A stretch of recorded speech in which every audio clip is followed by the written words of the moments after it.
iTunes Store. What do you make of it?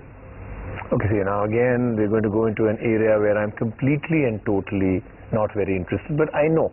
I think what you've been saying till today is that everything else about the iPhone and its entire system, the ecosystem and everything it's creating is great, but you're saying the biggest weakness, at least for India and Asia, has been that you can't really go and buy yourself. And even today, the Genius sidebar doesn't work in India. Why? Why should it not work in India? I don't get it. Yeah, so I think all the changes that they've made right now, I think is a precursor to all of that happening. So the iTunes Store is looking interesting, but then you're the expert, is it? Well, all right. Our view of iTunes 8, not necessarily a radical difference, but if you really want to upgrade, go ahead. To keep its numero uno slot intact in the market, Apple's not just coming with newer products and variants in its iPod range, but also pepping up its services, which brings us to the Apple's new iTunes 8.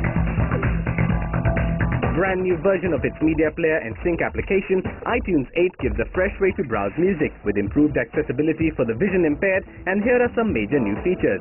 One of the big new enhancements is the grid view, which displays your collection's album covers visually in a grid, allowing you to sort your music by album, artist, genre or composer. As you mouse over an album's cover art title, a play button appears.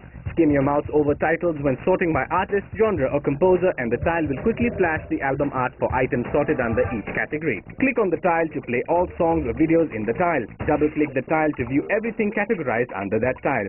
iTunes 8 marquee new feature is the Genius tool. Once activated, iTunes compares your songs, playlist and iTunes purchase history against what Apple offers on iTunes and libraries information from other users to give you the most relevant recommendations. The tailored selection consists of 4 parts: the top albums from the selected song's artist, the top songs you don't yet have in your library from that artist, relevant iTunes Essentials collections, and other recommendations based on your selection.